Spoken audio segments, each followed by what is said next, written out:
Students, we are discussing today about the what is the importance of the fruits and antioxidant mechanism, and then how the antioxidants present in the fruits will be beneficial for controlling of the various kind of cancer. So how to regulate the metabolism, what happens if the metabolism is disrupted and deregulated.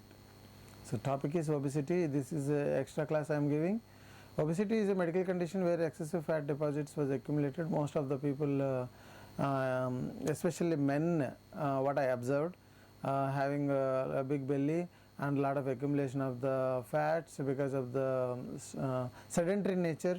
They want to go for walking, they can't go for walking because of the tight schedules of the daily life.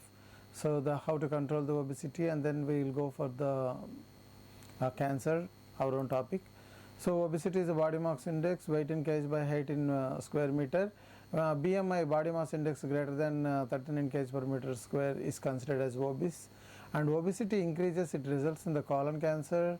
Most of the people are in recent days with the modern food habits and daily lifestyles, and to some extent from my idea Western culture of taking they're taking kind of different kinds of junk foods may lead to the colon cancer.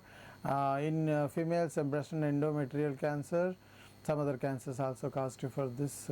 So the obesity also results in the cancer formation. Adipose tissue generally regulate the peptide hormones, steroid hormone, free fatty acid. Even though there is an advantage, but excess will always is dangerous. So you can see this adipose tissue present in this. If this is adipose tissue is more, this is how it looks like, and it's very less means highly metabolically active. For that reason I bought. And then there are two kinds of white adipocyte and then brown adipocyte. Brown, it was much of the research happened in the Drosophila melanogaster, which is a fruit fly. Brown adipocyte means it's very good for the people, nothing will happen to our health and all. But if it is in a white adipocyte, then definitely it will result in the problems of the breast cancer and endometrial and few other cancers. So today we want to discuss about our topic of interest is how the drug metabolism happens. So this is an important topic for the students of BTech for the examination point of view too. So whenever anybody take the drug or some person consumes the drug for the different problems like pain killing problem or some kind of anti-cancer activity or any kind of they have some cancer problem. So phase 1, phase 2 enzymes are regulate the drug metabolism. Any person takes the drug, the first enzyme that acts in from the liver is CYP450, which is called cytochrome P450, which does the epoxidation function. So it will add the O group on the drug.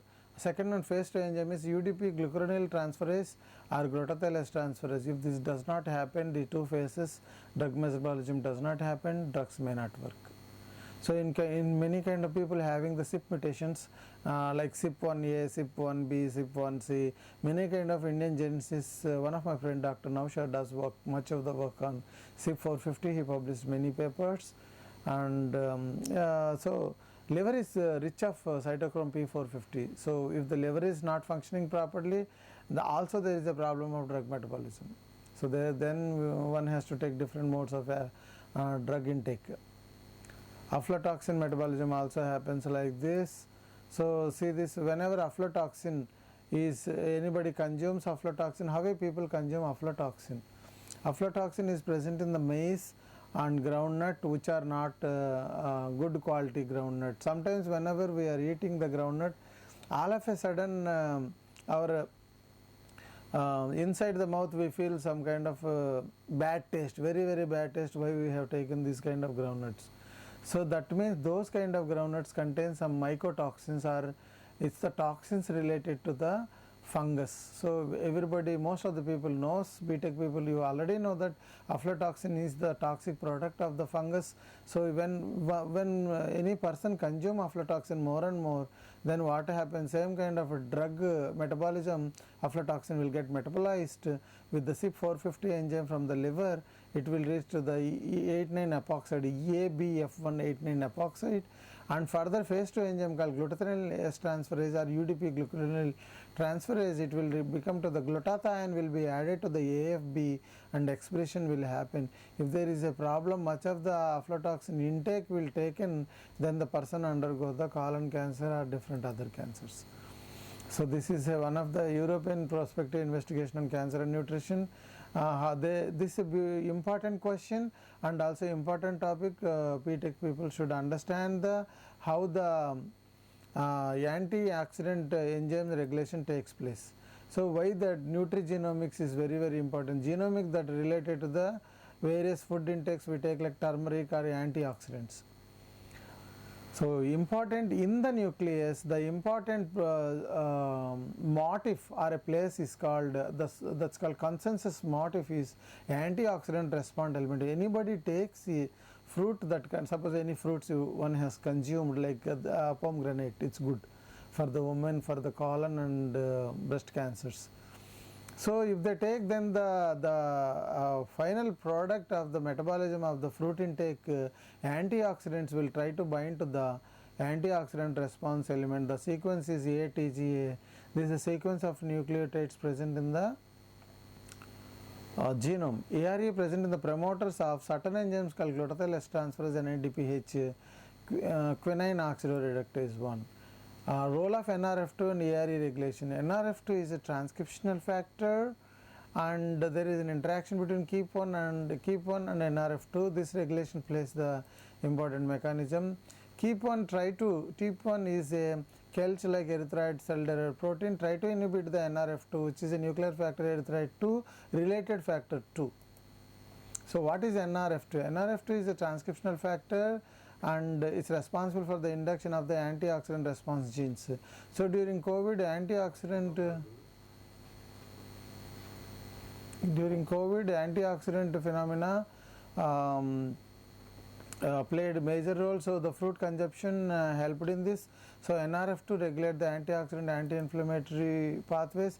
KEAP1 is active and expressed constitutively, and KEAP will be activated by the cis residues. That means in the redox condition KEAP will get activated, and also the cysteine residues are sensors for the antioxidant the redox condition. So when there is a KEAP which is contains cis residues will get activated. That means it's a kind of unstressed cells. So but during stress condition what happens is NRF2 will be more, but in the normal unstressed condition there is no requirement of NRF2. Cell does not want to waste its energy for the production of protein formation or the translation of NRF2. Obviously KEAP as a transcriptional repressor go and bind to the NRF2 and degrades. So during ROS means whenever anybody gets stress or any stress condition or a COVID kind of a situation where there is a lot of stress or a stress boost or the stress blast, what we can say in a normal language, it's a blast. So during that condition ROS reacts with KEAP and makes it inactive. So the KEAP, whenever the KEAP1 is inactive in the cytoplasm, NRF2 will happily go into the nucleus, bind to the ARE region and does the antioxidation condition. If this mechanism is functioning properly, means a person can live very happily and without cancer. So one of the mechanisms.